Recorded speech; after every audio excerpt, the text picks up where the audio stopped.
நண்பகல் 12:30 மணி நிலவரப்படி மதுரை தாவேக்க மாநாட்டு திடலில் சுமார் 1,00,000 பேர் குவிந்திருக்கிறார்கள். காலை 4 மணி முதல் மாநாட்டு திடலுக்குள் தொண்டர்கள் அனுமதிக்கப்பட்டு நண்பகல் 12:30 மணி நிலவரப்படி 1,00,000 பேர் வருகை புரிந்திருக்கிறார்கள். இது தொடர்பான கூடுதல் விவரங்களோடு இணைகிறார் எமது செய்தியாளர் பிரகாஷ். வணக்கம் பிரகாஷ், உங்களிடம் இருக்கும் தகவல்கள் சொல்லுங்கள். தமிழக வெற்றி கழகத்தின் 2வது மாநில மாநாடு இன்றைய தினம் மதுரை பாரபத்தியில் நடைபெற இருக்கிறது. காலை முதலே பல்லாயிரக்கணக்கான தாவேக தொண்டர்கள் தமிழகத்தில் இருக்கக்கூடிய அனைத்து மாவட்டங்களிலும் இருந்து பாரபத்தியை நோக்கி வர தொடங்கி இருக்கிறாங்க. கிட்டத்தட்ட 1,00,000க்கும் மேற்பட்டவர்கள் இதுவரைக்கும் வந்திருப்பதாக தகவல்கள் வெளியாகி இருக்கிறது. ஏற்கனவே காலையிலிருந்து பார்த்துட்டு இருக்கிறோம். மாநாடு 4 மணி அளவில் தான் தொடங்குவதாக இருந்தாலும் தொண்டர்கள் அவருடைய ஆர்வத்தோடு காலை முதலே வர தொடங்கியிருக்கக்கூடிய காட்சிகளை பார்த்து வருகிறோம். மாநாட்டுக்கு வருகை தரக்கூடிய வாகனங்களை நிறுத்துவதற்காக 400 ஏக்கர்ல வாகன நிறுத்தும் இடங்கள் அமைக்கப்பட்டிருக்கிறது. பல்லாயிரக்கணக்கான வாகனங்கள் ஏற்கனவே நிறுத்தி வைக்கப்பட்டு அந்த பார்க்கிங்கே ஃபுல்லாகி இருக்கக்கூடிய ஒரு நிலைமை இருக்கிறது. அருகாமையில் இருக்கக்கூடிய பல்வேறு மாவட்டங்களிலிருந்து இந்த மாநாட்டு நடைபெறக்கூடிய இடத்திற்கு நோக்கி வரக்கூடிய வாகனங்கள் ஆங்காங்கே நிறுத்தப்பட்டு வருவதாகவும் தகவல்கள் வெளியாகி இருக்கிறது. இருப்பினும் தொண்டர்கள் மாநாட்டில் எப்படியாவது கலந்து கொள்ள வேண்டும் என்று சாலை மார்க்கமாகவும் தொடர்ச்சியாக நடந்து வந்த வண்ணம் இருக்கிறாங்க. காலையிலேயே ஒரு 10 மணி நிலவரத்திலேயே இந்த மேடைக்கு அருகாமையில் இருக்கக்கூடிய விஜய் தாவேக தலைவர் விஜய் நடந்து வரக்கூடிய இந்த ரேம்ப் அருகே அமைக்கப்பட்டிருக்கக்கூடிய தொண்டர்கள் அமரக்கூடிய இடங்களை ஏற்கனவே குறுங்கி இருக்கிறாங்க. பெண்களுக்காக அமைக்கப்பட்டிருக்கக்கூடிய அந்த இடங்களை ஆக்கிரமித்து ஆண்கள் அமர்ந்து இருக்கிறாங்க. எல்லாருமே மேடைக்கு அருகாமையிலேயே இருக்க வேண்டும் என்ற அந்த நோக்கத்துல மேடையை நோக்கி வரக்கூடிய அந்த காட்சிகளையும் பார்க்க முடிகிறது. மாநாடு திடலை பொறுத்த வரைக்கும் வருவதற்காக தொண்டர்கள் வருகை தருவதற்காக 7 நுழைவாயில்கள் அமைக்கப்பட்டிருக்கிறது.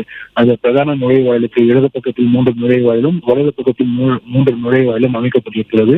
அந்த தாவேக தலைவர் விஜய் நடந்து வருவதற்காக ஒரு ரேம்ப் இருக்கக்கூடிய அந்த இடத்தை இணைக்கக்கூடிய வகையில ஒரு நடுவில் ஒரு நுழைவாயில் அமைக்கப்பட்டிருக்கிறது. பெரும்பாலாக வரக்கூடிய தொண்டர்கள் எல்லாருமே தாவேக தலைவர் விஜயை அருகாமையில் பார்க்க வேண்டும் என்ற அந்த ஒரு நோக்கத்தோடு அந்த நடுவில் இருக்கக்கூடிய அந்த பிரதான நுழைவாயிலை தான் தேர்ந்தெடுக்கிறார்கள்.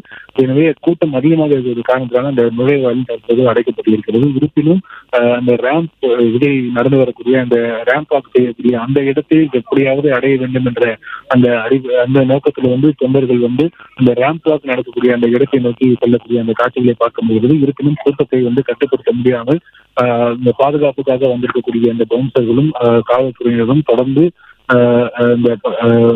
சிரமப்பட்டு வருகிறாங்க. ஆங்காங்கே தாவேக தொண்டர்களும் காவல்துறையினரும் வாக்குவாதத்தில் ஈடுபடக்கூடிய அந்த காட்சிகளையும் பார்க்க முடிகிறது.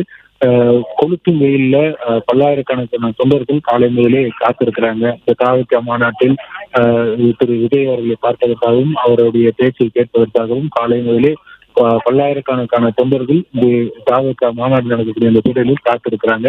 இதுல பெரும்பாலான தொண்டர்கள் கடும் வெயிலை பொருட்படுத்த தாங்க முடியாமல் ஆங்காங்கே மயக்கமடையக்கூடிய அந்த காட்சிகளும் காண முடிகிறது. பிரகாசனடி முன்னெச்சரிக்கை நடவடிக்கையாக எல்லா நடவடிக்கையும் எடுக்கப்பட்டிருக்கிறது. முதல் மாநாடு விக்கிரவாண்டியில் நடந்தபோது அங்க முறையாக தண்ணீர் வசதி செய்து தரப்படவில்லை, கழிப்பறை வசதி செய்து தரப்படவில்லை போன்ற குற்றச்சாட்டுகள் எல்லாம் இருந்தது. அதற்கெல்லாம் அந்த குறைகளை எல்லாம் நிவர்த்தி செய்யக்கூடிய வகையில இந்த மதுரை பாரபத்தி மாநாடுல ஒரு தாவேக தொண்டர்களுக்கான அந்த குடிநீர் வசதி, கழிப்பறை வசதி எல்லாம் செய்து கொடுத்திருந்தாலும் கடுமையான எதிர்பார்த்ததை விட மக்களுடைய கூட்டம் அதிகமாக இருக்கக்கூடிய காரணத்தினால தண்ணீர் தட்டுப்பாடு ஏற்படுகிறது. கழிப்பறையில தண்ணீர் பிரச்சனை தொடர்ச்சியாக இருப்பதையும் காண முடிகிறது.